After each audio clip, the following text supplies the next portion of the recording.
요한복음 17장 9절에서 19절입니다. 9절. 이제 내가 그들을 위해서 기도합니다. 내가 세상을 위해 기도하는 것이 아니고 아버지께서 내게 주신 사람들을 위해 기도하는 것은 그들이 모두 아버지의 사람들이기 때문입니다. 예수께서 하나님께 기도드릴 때는 에로타오 동사가 쓰입니다. 에로타오는 친밀한 대상과 이야기를 나눈다는 뜻이 있습니다. 제자들을 위해 하나님께 중보기도 하시는 것은 그들이 하나님께 속한 자들이기 때문입니다. 세상, 즉 코스모스는 하나님께 속하지 않은 자들을 가리킵니다. 제자들은 하나님께 속한 자들로서 예수가 떠난 후 악한 이 세상에 남아 하나님의 일을 계속해야 할 자들이었습니다. 10절. 내 것은 모두 아버지의 것이며 아버지의 것은 모두 내 것입니다. 그리고 나는 그들을 통해 영광을 받았습니다. 서로 대등하고 동등한 관계에 있는 예수님과 하나님은 각각 상대방의 것에 대한 완전한 소유권을 가지고 계시고 또 상호 이해와 책임을 공유하고 계시는 관계입니다. 그들을 통해 영광을 받았다는 완료 수동태입니다. 제자들은 성령 강림 후 그들의 확신과 전도를 통해 예수님께 영광을 돌릴 것이 너무나 분명하고 이를 확신함으로 예수께서 완료형을 사용하셨습니다. 11절. 나는 더 이상 이 세상에 있지 않겠지만 그들은 아직 세상에 있고 나는 아버지께로 갑니다. 거룩하신 아버지여, 아버지께서 내게 주신 아버지의 이름으로 그들을 지켜주셔서 우리가 하나인 것 같이 그들도 하나가 되게 하소서. 이 세상은 교회와 성도들에 대해 적대적 입장을 취하는 반그리스도적인 집합체를 가리킵니다. 제자들은 바로 이곳에서 시련과 핍박에 직면하여 어려움을 당하게 될 것입니다. 그 어려움으로 스승이 없는 가운데서 그들의 신앙은 약화될 우려가 있었으며 또 그들 사이의 연대의식도 흐려져 서로 하나 되지 못할 우려도 있었습니다. 하나됨의 모델은 예수님과 하나님 사이의 하나됨입니다. 예수님과 하나님의 뜻과 목적이 하나이듯이 제자들도 한 뜻과 한 목적을 가지고 연합하기를 원하신 것입니다. 12절. 내가 그들과 함께 지내는 동안 아버지께서 내게 주신 아버지의 이름으로 내가 그들을 지키고 보호했습니다. 멸망의 자식 외에는 그들 가운데 한 사람도 잃어버리지 않았습니다. 이것은 성경을 이루기 위함이었습니다. 멸망의 자식은 가룟 유다를 가리킵니다. 그가 멸망할 운명이 된 것은 처음부터 멸망할 것이라고 정해져서 그렇게 된 것이 아닙니다. 지키고 보호하신다는 말이 인간의 책임을 면제해 주지는 않습니다. 성경을 이루기 위함이란 이미 예수께서 인용하신 말씀으로 내 빵을 먹는 자가 배반한다는 성경을 응하게 한 것입니다.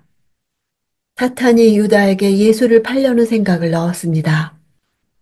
하지만 그것을 수용하고 시행한 사람은 유다 자신이었습니다.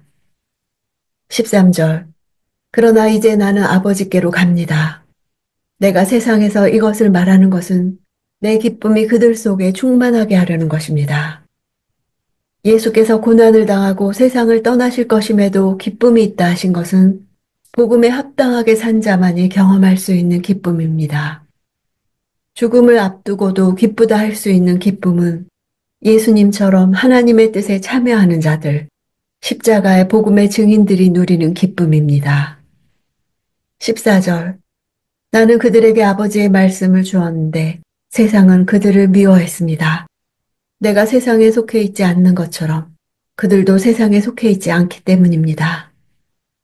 미워한다는 단어는 단순히 감정적으로 싫어한다는 의미 정도가 아니라 미워서 박해하다는 의미로 적극적인 행동까지 포함하는 단어입니다. 제자들을 향한 세상의 미움은 개인적인 감정이 아닌 사탄의 세력으로부터 비롯되며 그 대적의 방법은 매우 구체적입니다. 세상은 우리를 개인적으로 미워하는 것이 아니라 그리스도에 대한 적개심으로 우리를 미워하는 것입니다.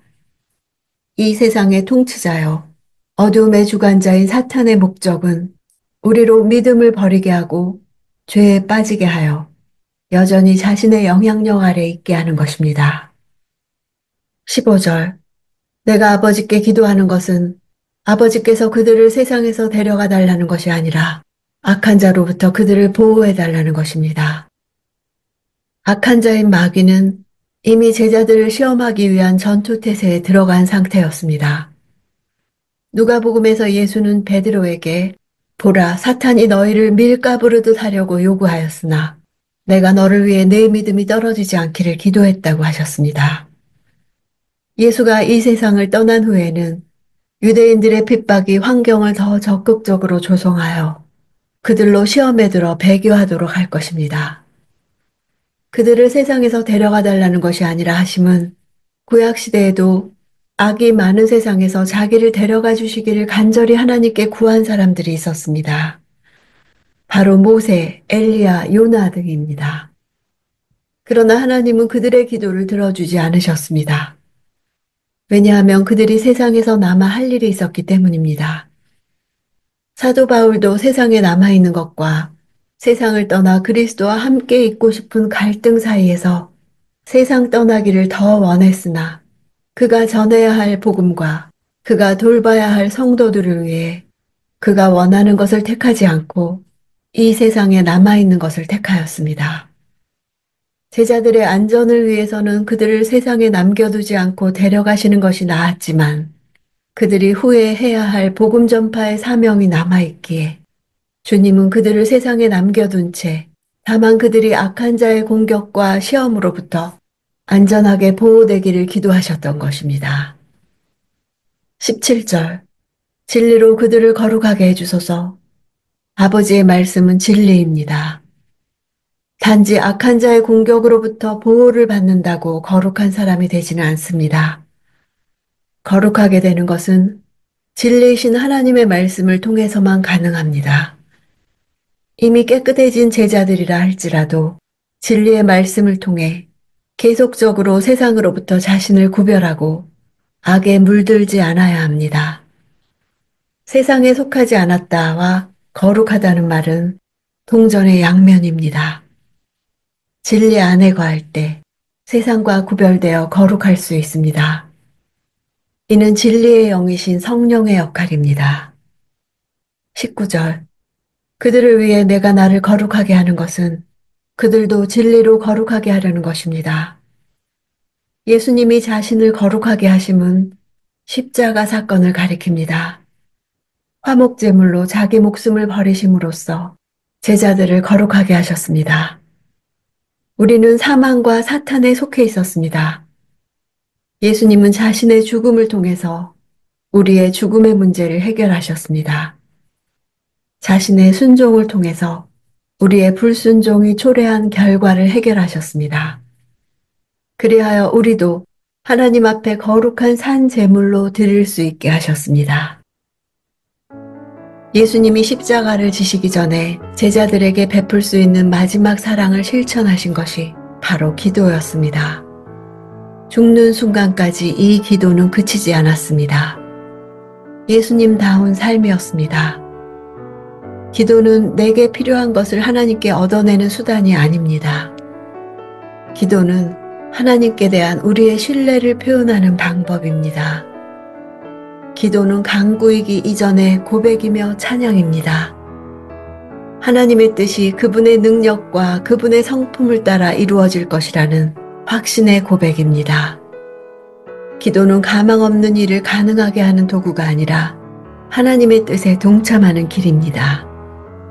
기도 자체가 예배이고 순종이기 때문입니다. 그래서 하나 되기를, 보호받기를, 진리로 거룩하기를 원하신 기도는 오늘 나에게도 응답되고 있습니다.